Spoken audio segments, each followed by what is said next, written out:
sitio quirúrgico correcto. La cirugía correcta.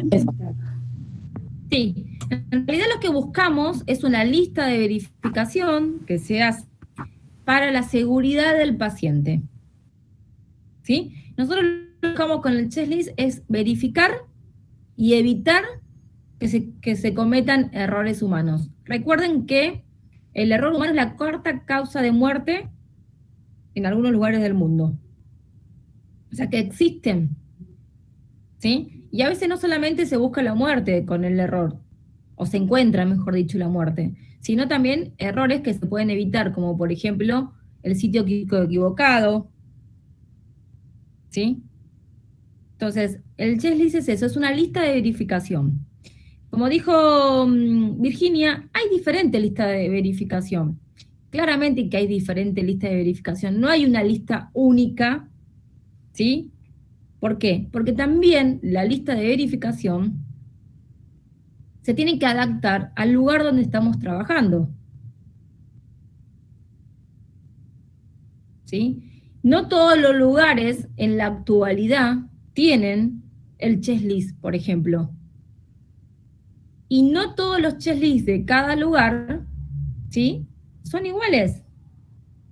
No es lo mismo el checklist que va a haber en Los Arcos, donde hay protocolo de trabajo, donde cada uno cumple su función, ¿sí? Y cada integrante del equipo quirúrgico cumple su función, en, por ejemplo, un hospital público, que quizás una cirugía la comienza alargando un anestesiólogo, la continúa otro anestesiólogo y la termina un tercer anestesiólogo. Y vos me decís, ¿y cómo haces un checklist ahí? Y ahí es como medio difícil hacer un checklist. ¿Cómo implementás un checklist donde hay 3 tipos de anestesiólogo en una cirugía? Entonces, cada checklist se adapta al campo quirúrgico o a la planta quirúrgica donde estés trabajando. Nosotros en la NU no tenemos checklist, por ejemplo. Yo creo que no lo implementan por miedo a dejar en evidencia todas las dificultades y todas las ausencias que tenemos.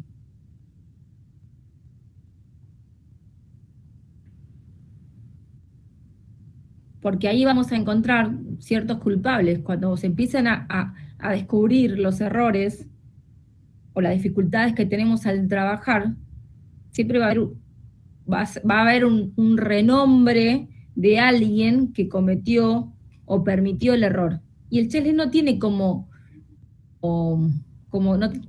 busca el resultado de buscar quién es el culpable de un error, sino evitar el error. Entonces, muchas veces, bueno, hoy está como más aceitado, pero muchas veces hay gente, y sobre todo la gente que no entiende que existe el error, es que piensan que a través del checklist lo que estás buscando es un culpable. Y es ahí donde hay una creencia limitante, donde se evita implementar un checklist. El checklist no busca el culpable, busca evitar cometer el error.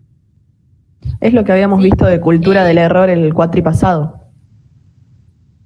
Sí. Y entonces, lo que a mí me pasa en Lanús es que no hay un checklist gráfico impreso, pero siempre cuando yo tengo una cirugía, hago mi propio checklist. Entonces, eso a mí me sirve, ¿sí? ¿Por qué? Porque no voy, o sea, fueron muchos años de ir contra una corriente de una cultura organizacional que yo no iba a cambiar, porque para que eso se cambie tenía que cambiar la organización hospitalaria. Entonces, muchas veces me sentía frustrada en querer implementar cosas que no iban con esa organización, hasta que dejé de resistir la organización y dije, bueno, si hay cosas que yo no voy a poder cambiar, la implemento por lo menos en mi guardia. Y en mi guardia hago un checklist mío, que cuando ingresa un paciente, son las preguntas. Ya la gente que trabaja conmigo ya sabe que hay cosas que voy haciendo que no se hace. Quizás soy la pesada, quizás soy la que quiere cambiar todo, y tengo muchas etiquetas que no voy a decir hoy, pero no me importa, porque es mi forma de trabajar. Y la verdad que a esta altura de mi vida, si yo me preocupo por el qué dirán, ya estaría perdiendo horas de mi vida. Pero bueno, cada uno, desde su lugar, siempre busque trabajar de la mejor manera posible. ¿Sí? Vuelvo a repetir, va a haber lugares donde ustedes van a ir y no van a tener ningún tipo de inconveniente, porque va a estar todo tan aceitado que hay cosas que es como que nace con la instrumentadora. Es como que vos vas a Los Arcos y le decís, ay, mira, yo trabajo en un hospital que no tiene chelis, y te miran como te dicen, ¿y cómo sos instrumentadora? ¿Entendés? Y capaz que vas de un, como yo le digo, de los quirófanos pizzería, como le decimos con las instrumentadoras viejas, a Los Arcos, y te quedás y decís, esto es la NASA. En Los Arcos hay un quirófano que vos entrás y parece literalmente el Pentágono, porque es un quirófano donde está preparado para la tecnología 4D. Entonces, claramente, la gente que trabaja en Los Arcos, y no sé si podría hacer una guardia en un hospital de provincia y se sentiría cómodo trabajando, porque no sabe trabajar de otra forma. Pero también tienen que saber, como instrumentadores quirúrgicos, que hay otras realidades. A mí no me gustaría estar diciéndole a ustedes que hay lugares donde no se hace un checklist, donde hay cosas que no se implementan, que no se hacen, porque la realidad no es lo que deberían aprender ustedes, pero es una realidad. Existe. Bueno, vamos a ir. Ustedes tienen la fotocopia ahí de... Esperen.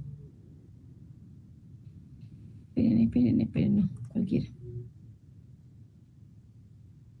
¿La de comunicación efectiva? Sí. Sí, profe. Bueno, tengan la mano que le vamos a ir desmenuzando entre todos. ¿Sí? Virginia o Victoria, que tienen como la voz bastante potente. Victoria la tiene más potente que Virginia. Léenos el ejemplo que hay casi al final. En el cuadrito celeste, ¿no? Ah, en el caso, comunicación del No equipo sé, quirúrgico. Sí, léelo fuerte.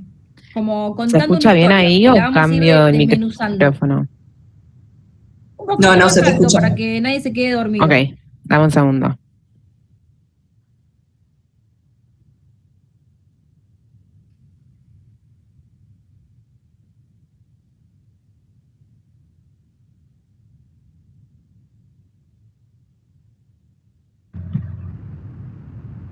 Ahí se escucha.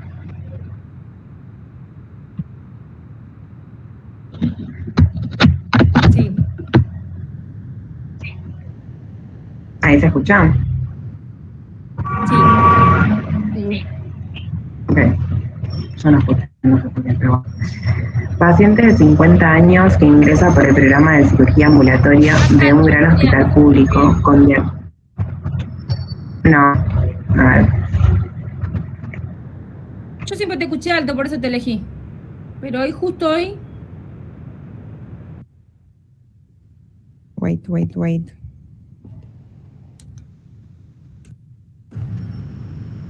Ahí se escucha. Ahí se escucha mejor. Ok. Paciente de 50 años ingresa por el programa de cirugía ambulatoria de un gran hospital público con diagnóstico de cálculos vesiculares. Se realiza colecistectomía laparoscópica reglada. Luego del procedimiento, el residente de cirugía lleva la pieza a anatomía patológica de acuerdo a los protocolos de rutina del hospital. Buena recuperación y externación dentro de las 24 horas. A los 6 meses, la paciente se reinterna por cáncer con metástasis generalizadas. Nunca nadie había retirado el resultado de patología que informaba cáncer de vesícula. Tampoco patología había contactado al equipo quirúrgico ante semejante diagnóstico que discrepaba con el diagnóstico preoperatorio. La paciente muere a los pocos meses. El esposo inicia una demanda por mala praxis contra los cirujanos, los patólogos y el hospital con varios ceros. ¿Sigo? Bueno. ¿Qué creen ustedes que pasó? Bueno. Mala comunicación. Constanza, ¿qué creen que Directamente pasó? no la hubo. Claro. Constanza, Y que no se ocuparon. Perdón, estaba conectando el micrófono. dale. Sí, mala comunicación. Y mucho no escuché porque estaba buscando la fotocopia. Maya. Maya y su gato. No hubo comunicación y era obvio que el familiar, el esposo, iba a hacer una demanda por que la señora se haya muerto. ¿Y qué creen que es importante? ¿La demanda o la falta de comunicación? Yo creo que más que la falta de comunicación es también el interés por el caso. O sea, por parte de los cirujanos ya está, lo operaron y ya está, no es más su responsabilidad. Y no se ocuparon de Bueno, yo ir les a voy buscar el decir que resultado. no solamente... Puede ser que tampoco, la paciente tampoco fue a averiguar varias veces si tenía su resultado, pero yo me saqué un lunar y llamaba cada 15 días para saber si estaba el resultado de patología, por ejemplo. Sí, pero vos yo creo que, sabías por tenías ejemplo, patología. El tema es Como que... una falta de pará, interés. no, ya te dejo hablar. Sabías que tenías una patología. Hay gente que no sabe ni siquiera lo que es anatomía patológica. Hay gente que no sabe que esa pieza iba a ir a anatomía patológica. ¿Y qué significa anatomía patológica? Porque el paciente Pero no tiene se por qué supone saber. que con el consentimiento informado se tendría que haberle avisado a la paciente. Habría Sí, que pero ver lo si el firman. consentimiento informado Sí, pero- se sentó el médico a explicarle qué Claro. es un consentimiento y cuáles son los pasos y qué va a pasar con esa pieza. O sea, les Necesito firmar dicen, consentimientos informados con el paciente médico. Con el paciente ya o por ahí les sellado. dicen, esto se va a mandar a analizar, pero no les dicen para qué y cuál es la importancia de que se mande a analizar. Como, bueno, esto que te Rafael, sacamos lo mandamos a analizar. Bueno, decir. está bien. no, que también cuando nosotros estamos con un paciente, el paciente no sabe 100% todo lo que vamos a hacer y nosotros mismos nos tenemos que encargar de explicarle para que, como explicarle a su altura de las situaciones que van a transcurrir durante la operación o de todo lo demás. Creo que el paciente es la última persona que le tendríamos que exigir que mire o no mire, que cada uno lo haga por conocimiento es una cosa, pero creo que el primer error de todos son el equipo que falló la comunicación. El paciente es como que no tiene el derecho de saberlo. Total. Tiene el derecho, Acá el paciente que acá el nosotros le expliquemos. una víctima. Sí, es como es lo que le vengo diciendo a ustedes. Hay pacientes y pacientes. Hay pacientes que realmente quizás ni entienden cuando le decís tenés que buscar tu anatomía patológica y el tipo te queda mirando porque no sabe lo que es la anatomía patológica. Y si el médico no se da cuenta que el paciente no sabe qué es una anatomía patológica y el paciente encima no se anima a preguntar, ¿cuántos de ustedes a veces estando en clase, les pongo un ejemplo, cuántos de ustedes estando en clase es algo que no entienden y por vergüenza, por lo que sea, no preguntan qué está diciendo la docente? Y Muchas veces. muchas veces. Sí, mucho. Bueno, imagínense un paciente que le están por entrar a quirófano.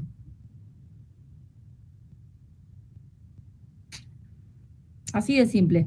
Yo lo que veo acá es una lista de errores, o por lo menos una lista de falta de comunicación.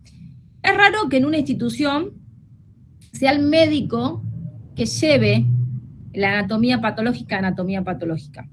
En una planta quirúrgica debería haber un protocolo, ¿sí?, de cómo esa pieza, ¿sí?, llega a anatomía patológica. ¿Por qué digo esto? Porque en realidad la anatomía patológica, la responsabilidad de esa pieza, ¿quién la tiene? En anatomía patológica, No, El ¿qué instrumento. tiene cuando sale la pieza del La cuerpo? circulante. El instrumentador. La circulante. Entonces, ¿por qué el médico debería bajar con la pieza de anatomía patológica? Debería haber un protocolo en esa planta quirúrgica de cómo se retira y cómo se resecciona la anatomía patológica. Generalmente la anatomía patológica es retirada una vez al día de la planta quirúrgica, ¿sí? Con un cuaderno que controle la salida de la anatomía patológica. Quién la retira, el horario, y generalmente se retira por la mañana. Puede ser que hay lugares que se retira cada 12 horas, hay lugares que la retiran cada 24, ¿sí? Pero debería haber un protocolo que indique cómo y cuándo se retira la anatomía patológica. Hay lugares que se retira una vez por semana, que para mí ya es grave porque una vez por semana ya hay como una semana de pérdida de anatomías, pero hay lugares donde se retira una vez por semana la anatomía patológica. Ahora, falta de comunicación del equipo quirúrgico con el paciente, sin dudas, ¿sí? Al paciente no se le puede dar ninguna orden, ¿sí? O indicación cuando el paciente está saliendo de quirófano. Vos no le podés hablar a un paciente que se está despertando de una anestesia general, porque no está 100% despierto. Yo le puedo decir, Nazareno, ¿sabes qué? Mandamos la pieza a anatomía patológica. Por favor, dentro de 20 días, retírala. Y la paciente está despertándose de la anestesia, no se va a acordar lo que le están diciendo. No son las formas. Ahí lo que tenían que haber hecho, cuando el paciente ya estaba en sala, decirle, mira, te sacamos la vesícula, te dejo la orden para que en 20 días puedas ir a buscar el resultado de anatomía patológica. ¿Por qué? Todo lo que se saca del paciente en cirugía se manda a anatomía patológica. Si es un órgano, se identifica con el nombre del órgano. Si es un cuerpo extraño, como hablamos la semana pasada, se identifica como cuerpo extraño, pero se manda a anatomía. ¿Por qué? Porque en este caso puede ser una colecistitis común, pero termina siendo un cáncer. Lo mismo que los apéndices. Son una apendicectomía, sí, es una apendicectomía, sí, está inflamada, sí, está inflamada, está perforada, está gangrenosa, es una apendicectomía, pero también puede terminar siendo un cáncer de ciego.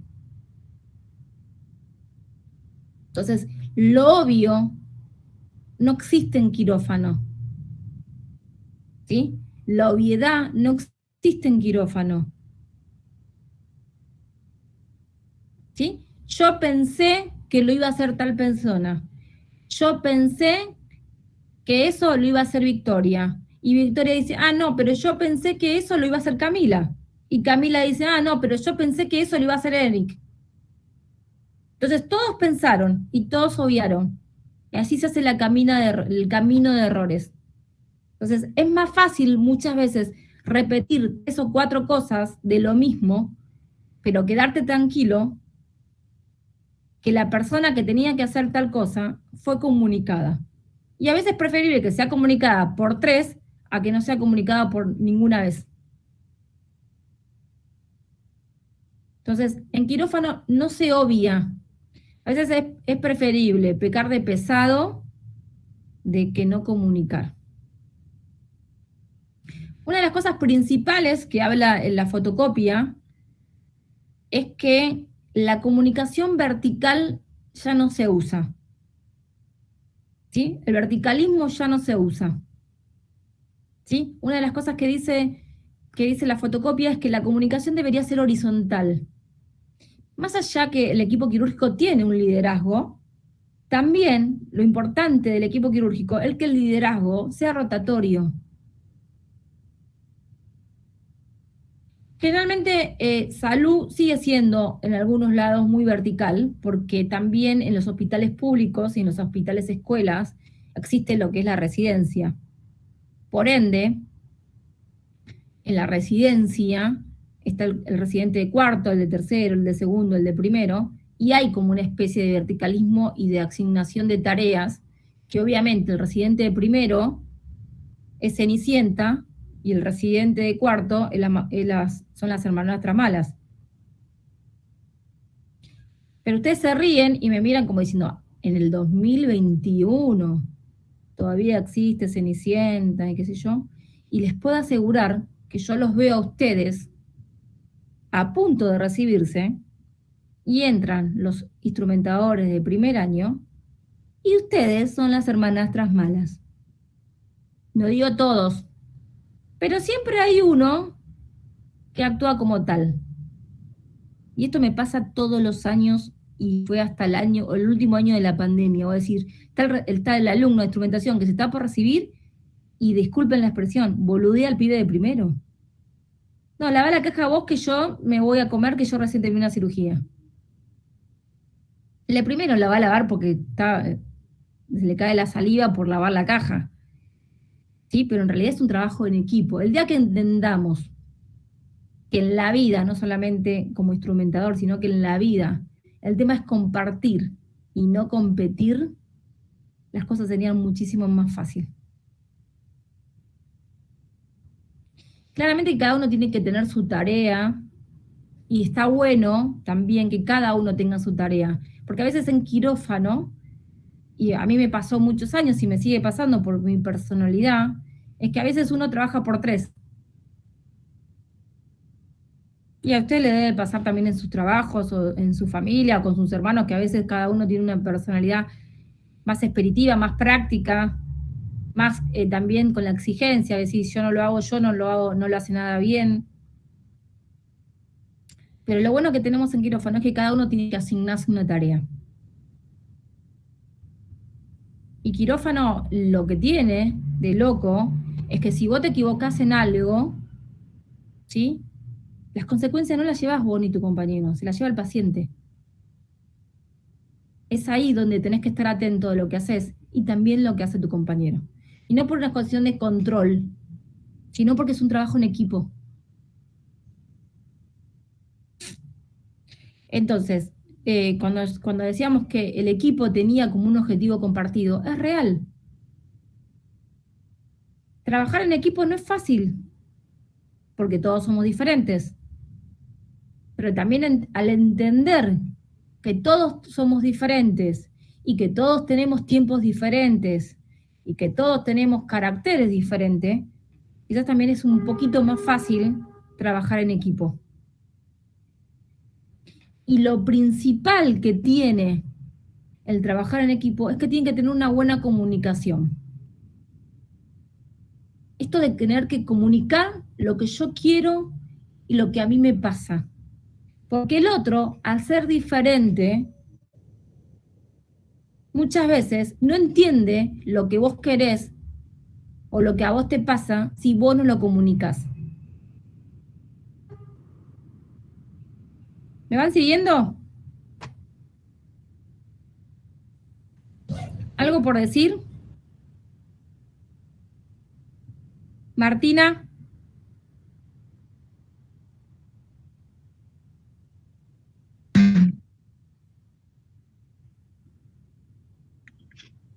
No, nada, profe. Por ahora no tengo nada que decir. Bueno. Eric, vos que estás tan serio. No, profe, la estaba escuchando. En sí, lo que dijo, todo lo que dijo. No tengo nada que decir. ¿Qué creen ustedes que es importante para que la comunicación sea efectiva? Yo creo que también con una de las cosas que dijo antes, el tema de corregirse, porque tanto con otros compañeros como con el paciente, porque vos te podés equivocar en lo que decís, o le decís, no sé, vamos a mandar esto a analizar y el resultado va a estar en una semana, y te diste cuenta de que lo dijiste mal, y tenés que decirle, mira, me disculpé, discúlpame, me equivoqué, va a estar en 15 días, o cosas así, o no sé, te vamos a llevar a las 9 de la mañana al quirófano y después en otro horario, y bueno, te puedes equivocar, pues somos humanos, pero corregirse, tanto con los compañeros como decirle, che, ¿sabes que le dije a tal cosa y me equivoqué? Lo podemos aclarar, o cosas así, también por el equipo y para evitar errores. Claro, eso sería también una buena comunicación. Pero a su vez el trabajo en equipo influye mucho. Gracias, Ari. Victoria, léeme la parte donde dice adelante, donde dice qué es importante para que la comunicación efectiva se dé. ¿En la misma hoja está? Está adelante de todo. Lo de generalmente Si alguno lo tiene a entre el mano, paciente. Profe, perdón que le interrumpa, tengo que desconectar un toque de la cámara, tengo que hacer algo, ¿sabes? dale. Sí, Victoria, ese. Si alguien lo tiene Ok. tiene a mano, lo lee. La misma página es, arriba de todo, generalmente. No, adelante de todo, adelante de todo. Yo Donde dice prefiero que comunicación ustedes lo con el lean paciente así, queda quirúrgico. como más claro. No. Virginia, ¿lo tenés adelante de todo? Sí, ahí lo encontré, Te habla profe. cuáles son las cosas que hay que hacer. Dice, para que una comunicación sea efectiva, la misma debe ser completa, precisa y no ambigua y claramente comprendida. Es imposible tener una comunicación de este tipo en quirófano si la cultura de organización no valora, apoya y requiere una comunicación abierta y honesta. Una de las formas de establecer y apoyar una cultura comunicacional, una adecuada cultura comunicacional, incluye la facilitación del acceso del personal a los responsables de la organización, la eliminación o el aplanamiento Para de ahí, las... Victoria, Virginia, Ok. para ahí. ¿Qué quiere decir esta frase para vos, Ayelén?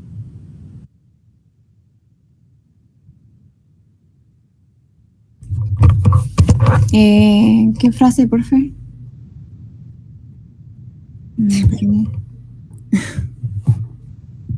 Lo que acaba de leer Virginia. Me di cuenta, por eso te estoy preguntándote, me di cuenta que estabas en la nube de Valencia. Sí, es que igual Te tampoco pregunté. no encontré la parte tampoco. Soledad, ¿estás ahí? Sí, profe, la estoy escuchando. Estaba buscando lo que estaba leyendo Virginia. Es lo que dice cultura organizacional. Está en la página 1. Un ambiente bastante verticalista. ¿Cómo se Sí. manejan con el tema de la comunicación efectiva? Esto es muy depende de cada persona. Hay gente, por ejemplo, hace poco se egresaron efectivos nuevos y mandaron a dependencia. Y por ejemplo, un caso de ayer. Claro, al salir a la calle hay cosas que, bueno, no se enseñan en el instituto, que se aprenden en la calle. Y cuando vos tenés un compañero que es antiguo, ¿no? Pasó por muchas cosas, como se dice el derecho de piso. Uno cuando pasa por eso es como que, bueno, hacelo todo vos. Ah, listo, saliste, te lo mandan a hacer vos. Pero ¿qué pasa? Yo, si fuera yo, me quedaría con el personal, en este caso, y le enseñaría las cosas, ¿no? Obviamente, le diría, mira, acá tenés que hacer esto y esto, y si se presenta algún caso, me quedaría con él para guiarlo, no para dejarlo solo. Eso es todo en los trabajos. Yo calculo que tanto en el hospital, en los comercios, cualquier laburo, pero bueno, yo me quedaría con él. Bueno, gracias, Sole, por tu aporte. Claramente De está nada. esto que dijo Soledad y que dijo Virginia, que leyó Virginia. Es muy importante la presencia de los líderes, ¿sí? Que vos seas, y esto va porque en algún momento ustedes también van a ser líderes, y no necesitas ser jefe para ser líder, porque le vuelvo a repetir, ustedes van a entrar al quirófano y los líderes del quirófano van a ser ustedes, ¿sí? El que instrumenta quizás va a estar comandando el barco de la cirugía, pero el que circula va a estar comandando el barco de quirófano. Quién entra, quién sale, cómo te manejas, qué tipo de clima querés en tu quirófano, cómo accionar, cuáles son los límites, muchas veces, ¿sí? Los límites en la comunicación, en el clima, cómo manejas a los alumnos. No se olviden que los hospitales, escuelas están llenos de alumnos, y no solamente tenés que manejar los alumnos de instrumentación, muchas veces los alumnos de rayos, de la tecnicatura de anestesia. Entonces, si vos no tenés en claro, ¿sí?, cuáles son los protocolos, no tenés en claro cómo se comunica, no tenés en claro vos, líder, no lo tenés en claro, va a ser muy difícil poder liderar un quirófano. Entonces, el líder es sumamente importante y un líder tiene que tener apertura. ¿Sí? ¿Apertura qué? Apertura es que el otro también te diga que vos te podés equivocar. Apertura de decir, mira, la verdad está todo bien, pero me lo podés decir de otra manera. Un líder no puede ser autoritario e imponerse. Así como dijo Soledad, un líder, ¿sí?, tiene que acompañar a su equipo. Acompañar es esto que dijo Soledad. Te lo muestro, te lo enseño, y una vez que estás preparado, te dejo libre. Porque seguramente que si yo te preparé desde la apertura y de la confianza, vas a poder movilizarte. Ahora, si yo te lo estoy imponiendo, muchas veces, seguramente vas a cometer error, porque al imponerse, el otro no tenga ni la apertura para decirle, che, no estoy entendiendo, o no sé a quién preguntarle. A mí me pasó muchas veces con alumnos, que era tal el miedo que le tenían a las piedras de planta, que se equivocaban y no decían nada por miedo a que los reten. A mí me pasó una vez un alumno, no sé si se los conté, un alumno que se había ensuciado en una cirugía y vino 4 días después a decirme que hacía 4 días que no podía dormirse porque se había ensuciado los guantes y siguió en la cirugía porque no se animó a decirle a la chica que estaba con él porque tenía miedo que lo reten enfrente de todos. Y que él no podía dormir porque no sabía si el paciente se había infectado o no. Fíjense la importancia de la comunicación. Gracias a Dios al paciente no le pasó nada. Pero 4 días pasaron para que ese chico pueda comunicar lo que le había pasado. Sí, pero podrían haber pasado un montón de cosas. ¿Sí? Hasta incluso él podía haber abandonado la carrera por el tema de la culpa o de la inseguridad. ¿Ustedes creen que eso es el único caso que pasa? No. ¿Ustedes creen que eso le pasa solamente a un alumno de instrumentación? El error está todo el tiempo. Y podés estar hace 40 años en quirófano, que el error puede aparecer. El tema es hacerse responsable. Pero no hacerse responsable desde la culpa y que me van a retar, sino hacerse responsable para que eso no vuelva a suceder. A mí hace poco me pasó, yo se los conté, que agarró una solución fisiológica, la abrí y cuando estaba por pasar dije, ah, no, pero esto es manitol. Y cuando la agarré y miré, era el mismo sachet con la misma letra, el mismo color.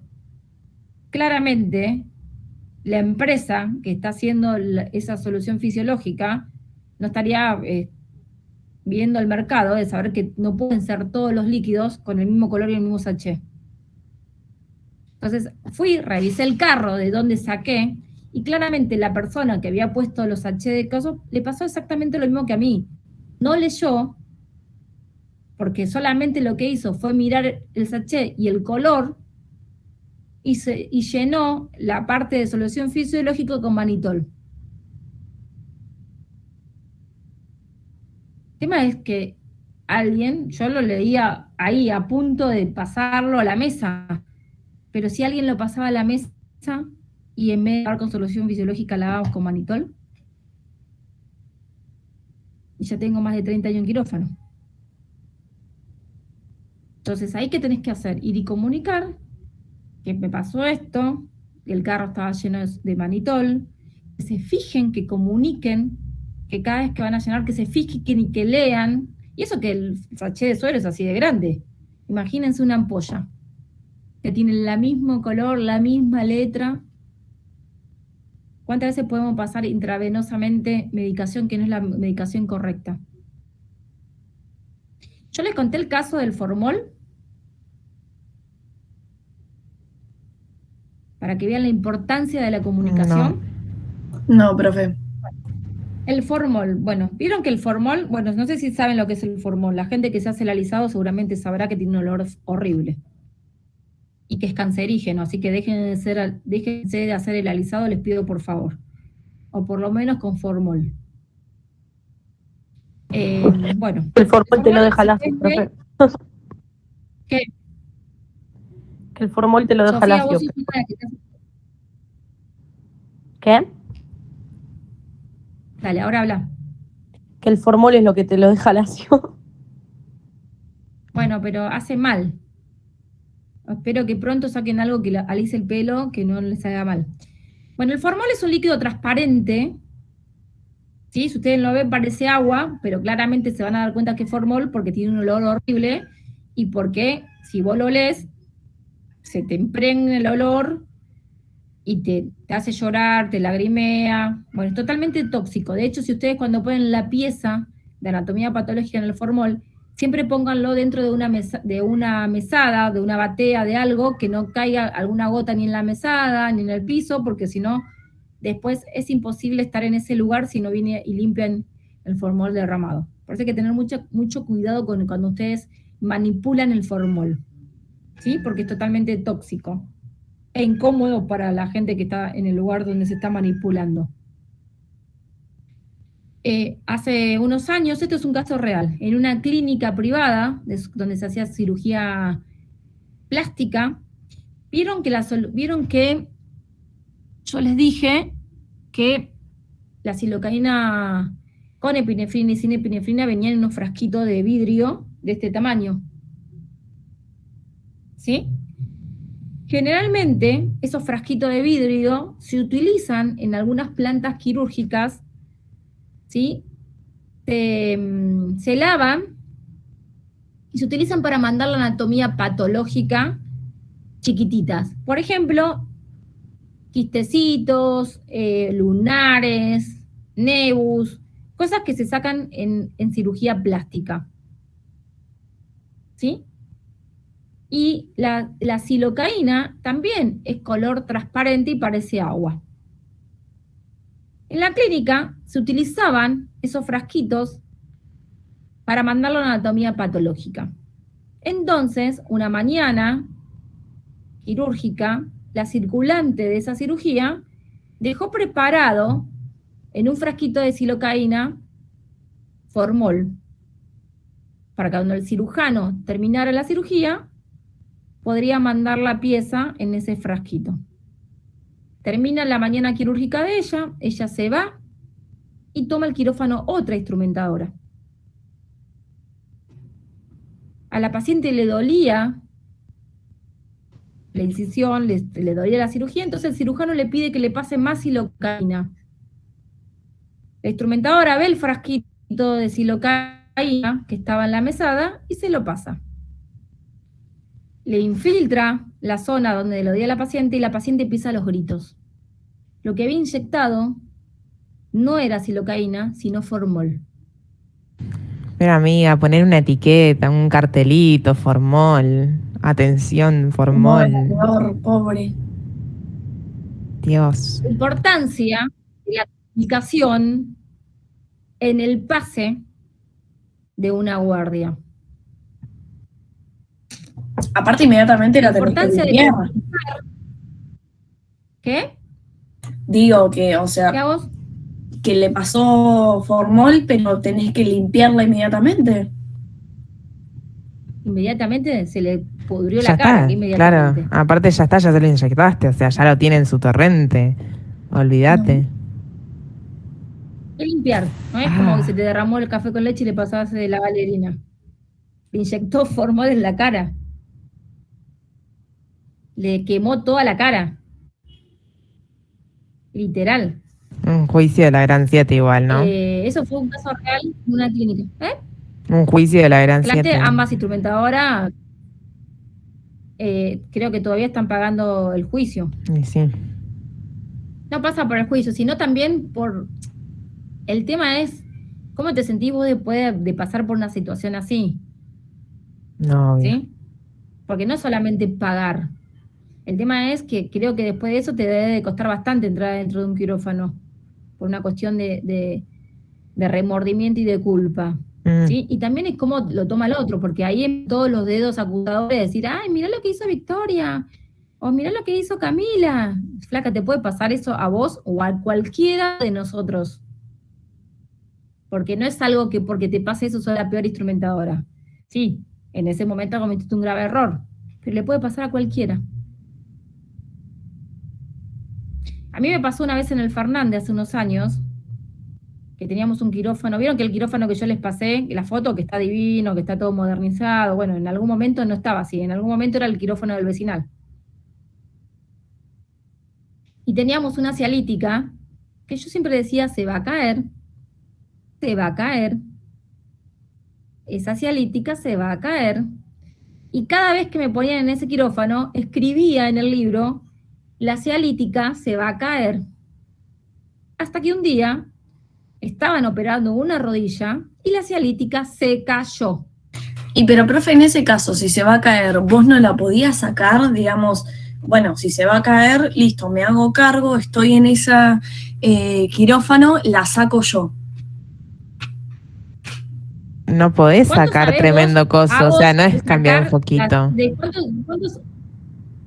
¿Cuánto sabés vos de sacar la lámpara de tu casa?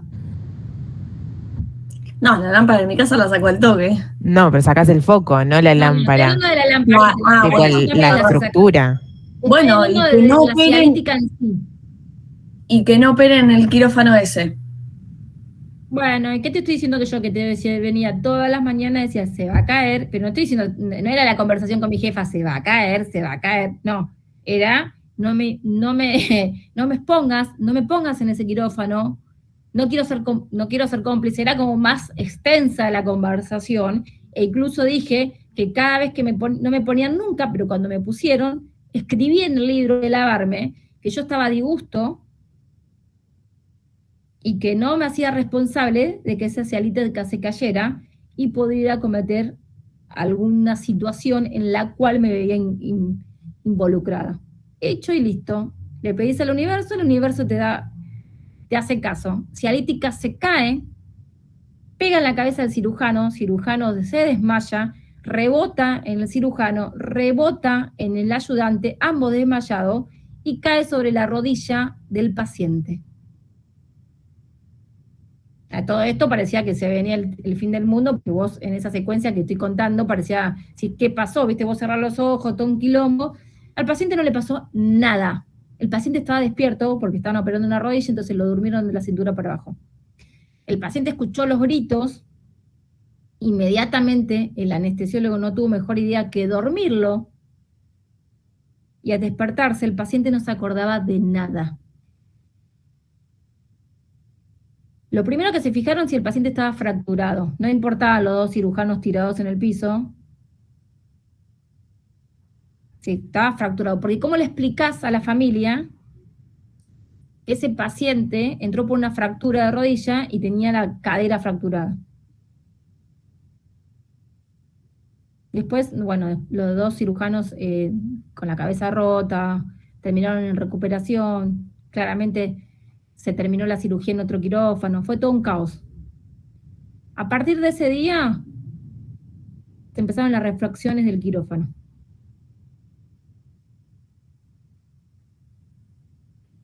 Y sí, Profe, pero ¿por qué las instituciones tardan tanto en resolver estas pequeñas cosas que vos decís? A ver, es mandar un mantenimiento, controlarlo por lo menos una vez al mes. ¿Por qué pasan, digamos, todo esto para estas catástrofes para poder, digamos, reaccionar y hacer las cosas, digamos?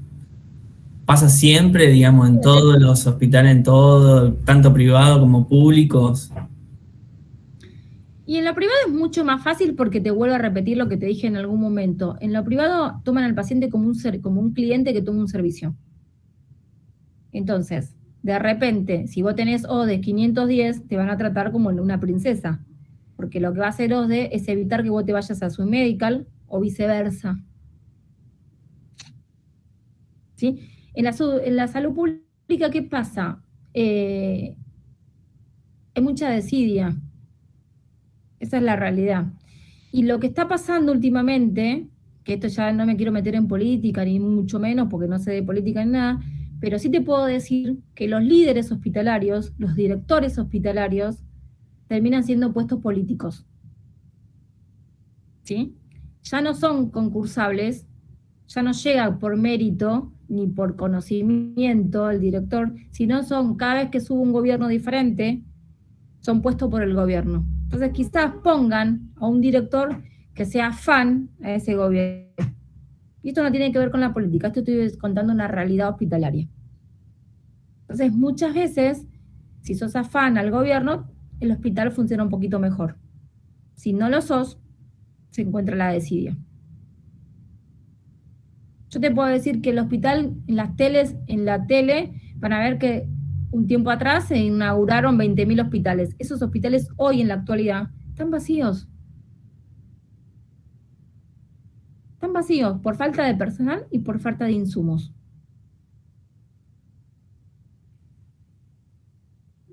Entonces hay cosas que la televisión no muestra, que solamente la conoces de la realidad porque la vivís. A mí no me la tiene que contar nadie. No tienen que ver con este gobierno, ni con el otro, ni con el otro, ni con el otro. A veces hay gobierno que estás un poquito mejor, a veces un poquito peor. Pero la realidad es que a veces me parece que a nadie le importa, sea el gobierno que sea. Que a veces son beneficios personales. ¿Sí? Entonces, si a vos te ponen como director a dedo, y vas a cumplir las normas que el de arriba te está nombrando. Son muy pocas las personas que realmente tienen como un deseo de cambio. Yo desde que estoy en el quirófano, no hubo un concurso de jefes, estoy hablando, que haya sido honesto y puesto por jerarquía, por concurso. Les voy a contar un caso mío, personal, y no lo hablo desde el ego, lo hablo de la total humildad, pero me hago responsable de que me hago responsable de la carrera y del orgullo de mi carrera. Yo si les muestro a ustedes el currículum mío, literal, de capacitación, mi currículum debe tener fácil 250 hojas. Literal. No. Habla muy bien de vos eso. Pro capacitación continua y porque me gusta, porque disfruto. En el último concurso de una jefatura, me ganó una persona que no tiene la licenciatura hecha.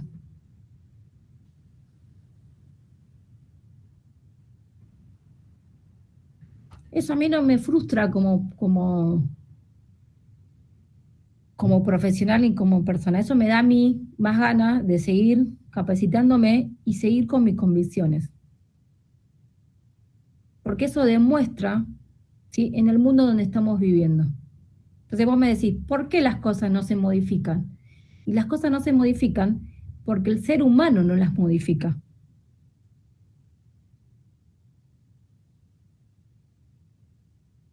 Y no tiene que ver con mi compañera que no tiene la licenciatura hecha. Tienen que ver con qué parámetro de líder buscan. ¿Qué tipo de liderazgo buscan?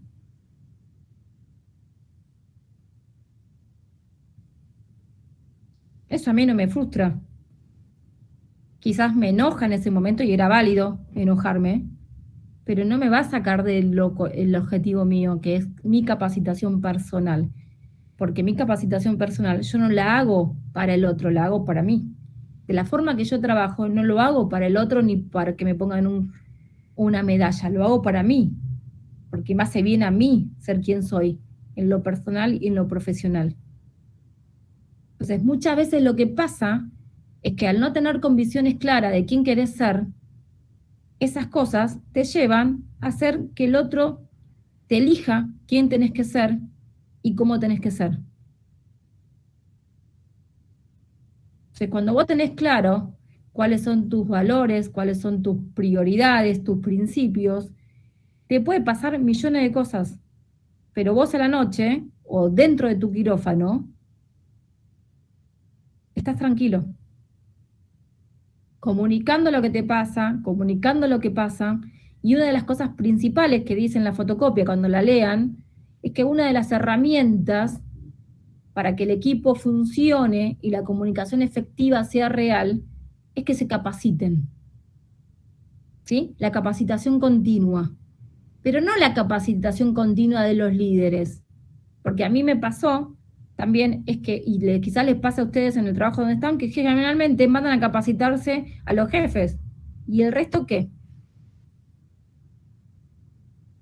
Entonces a mí no me sirve ser un jefe capacitado, instruido, si estoy trabajando con un equipo que ni siquiera tiene la cultura de la capacitación. Para mí, se lo dije siempre, para mí una de las escudos que tiene y las herramientas principales que tiene un instrumentador quirúrgico es la capacitación continua. Porque entonces ahí nadie los puede venir a engañar, ni engañar ni imponerles ciertas cosas. Otra de las cosas fundamentales de la comunicación efectiva es el feedback. ¿Todos saben lo que es el feedback? No, profe, no sé qué es eso. Las devoluciones que te hacen en base a tu trabajo. ¿Qué, Victoria? Las devoluciones que te hacen en base a, por ejemplo, un trabajo o unas actitudes o un periodo de tiempo. Bueno, en estos 3 meses mejoraste esto, pero te está fallando esto y tenés que trabajar en tal otra cosa y demás. Claro, en base a el feedback es lo que el otro percibe de vos. ¿Sí? Es lo que el otro ve de vos. El feedback puede ser positivo y puede ser negativo, o puede ser negativo. ¿Sí? Feedback es que yo te llame hoy a tu casa, a la oficina y te diga, vení, Camila, quiero hablar con vos. Y te dé un feedback que vos decís, de acá me voy y me tiro por la ventana. Pero también puede ser un feedback positivo. ¿Sí? Generalmente, un buen líder va a tener lo que se llama la comunicación sándwich, que yo en algún momento se lo voy a subir al Classroom. La comunicación sándwich es esto, un feedback negativo, en el medio le pongo un feedback positivo y después puede ser un feedback negativo nuevamente. ¿Sí? Es poder decirles a ustedes, muchas veces el feedback negativo no solamente es para que muchas veces decir, bueno, me lo está matando, sí, pero a veces hay personas que necesitan un feedback negativo para reaccionar. El tema es que nosotros no estamos acostumbrados a que nos digan feedback positivo. En nuestro ambiente es muy difícil encontrar a alguien que te motive o que te inspire. Quizás en lo privado está un poquito más aceitado. En lo privado está un poquito más aceitado todo lo que es esto que yo les vengo contando a ustedes también de la comunicación, del liderazgo, de gestionar las emociones. ¿Por qué? Porque se están dando cuenta en todas las organizaciones internacionales que la inteligencia de un ser humano es múltiple. ¿Y qué significa eso? Que ya no es inteligente solo el que intelectualmente tiene un intelecto elevado. Porque lo que se demostró, que el alumno o el profesional que tiene un intelecto elevado, ¿sí?, puede saber culturalmente de todo, pero quizás ante un conflicto o ante un enojo no lo sepa resolver. Entonces, hoy se le da muchísimo más importancia a lo que es la inteligencia emocional porque puede gestionar esto de las relaciones intrapersonales e interpersonales. Entonces, hoy recién ahora se le está como metiéndole garra a todo esto. De hecho, en los congresos argentinos de instrumentadores o en las jornadas de instrumentadores quirúrgicos, recién hará 1 o 2 años que se empieza a hablar de emociones, que se empieza a hablar del mindfulness. Yo cuando vi el mindfulness en un congreso argentino de instrumentadora casi me pongo a llorar, porque es algo que para mí es como importantísimo que ustedes se formen intelectualmente, pero al mismo tiempo se estén preparados para un trabajo personal y para un trabajo en equipo. Mucha gente no sabe comunicar lo que quiere y pretende que el otro adivine lo que le está pasando.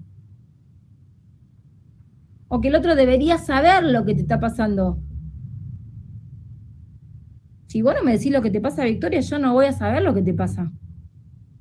Si a vos no me comunicás lo que te molesta de mí, yo no voy a saber lo que te molesta de mí. Y muchas veces se crean conflictos simplemente por suponer que está sucediendo algo. El ser humano es muy de suponer lo que al otro le está pasando. ¿Y creen que eso está alejado del quirófano? No.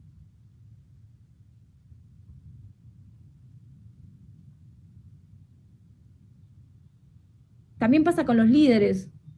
Si el líder ve a alguien desmotivado, a alguien que no está cumpliendo con su tarea, a alguien que está teniendo ausentismos reiterados, alguien se vive peleando con el otro, tiene que naturalizar eso, porque el quirófano muchas veces es un ambiente competitivo, frío, ausente.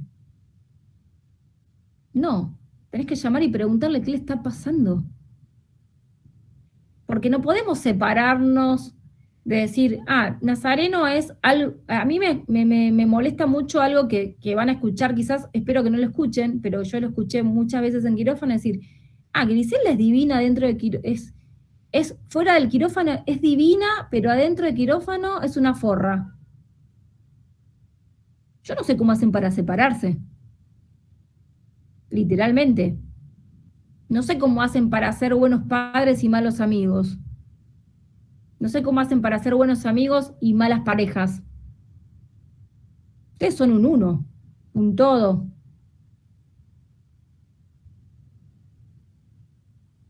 No podés ser de una forma con unas personas y de otra forma con otras personas. Entonces no estás siendo auténtico. Te estás creando personajes para cada lugar donde vas.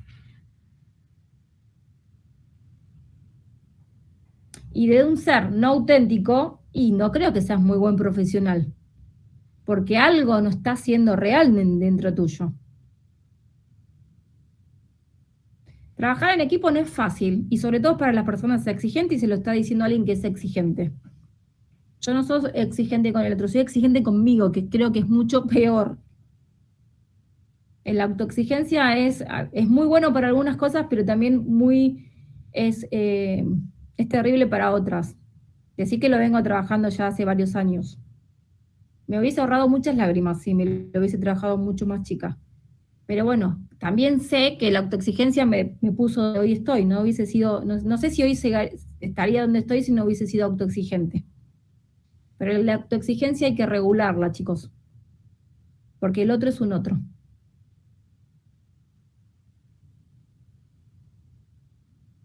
Entonces, el feedback es fundamental, la comunicación efectiva, la capacitación es fundamental, comunicar lo que nos pasa es fundamental, la comunicación horizontal es muy buena, por eso también se está incorporando en la mayoría de los lugares también una reunión, un desayuno, una merienda con el equipo de trabajo, para buscar los problemas que hay, para poder comunicarse. A veces ser así como le estoy diciendo te puede traer muchos problemas. A veces poder ser la oveja negra del rebaño. Pero ¿quién dijo que ser la oveja negra está mal? ¿Quién dijo que está bien y quién está mal? Me parece que lo que ustedes le tienen que dar el parámetro de lo que está bien o está mal, tanto en lo personal como en lo profesional, es sentir la liviandad de que lo que está haciendo los hace felices. La tranquilidad de sentirse liviano, de aceptarse quiénes son y lo que son. Me parece que el camino viene por ahí. Ser auténtico con ustedes mismos. Claramente que después va a haber momentos de que el camino va a ser más fácil, va a aparecer alguna piedra, la tienen que patear bien alto. Pero me parece que siendo ustedes sinceros con ustedes, me parece que por ahí es el camino.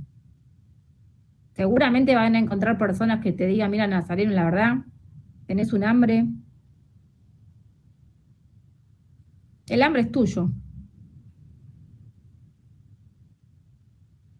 Si a vos esa hambre te hace feliz y te hace sentir liviano, que vas con una mochila totalmente liviana, el camino es por ahí. mí durante muchísimos años me quisieron cambiar en quirófano. Nunca pudieron. Y recién hoy, después de muchos años y casi por cumplir 50, agradezco que siempre me hice cargo de quién soy. A veces me costó mucha tristeza, a veces... Estoy hablando de lo profesional, ¿eh? Dentro de quirófano. Y hoy estoy orgullosa de ser quien soy, de lo profesional. Porque me di cuenta que mis valores y mis principios siempre fueron mucho más importantes. De que pertenecer a algo que yo sabía que no quería pertenecer. Me parece que el camino es por ahí. Cada uno después va a ir forjando su propio camino. Pero el camino es por donde ustedes se sientan livianos y por donde ustedes sean felices. Pero me parece que es para toda la vida, no solamente para el lado profesional. Bueno, lean la fotocopia de comunicación, que es mucho más intensa y le va a dejar muchísimas más herramientas. ¿Sí? Y fíjense, ustedes ya vieron Chesley, yo ahora igual le voy a subir un videíto y le voy a subir un PDF de Chesley para que lo vean.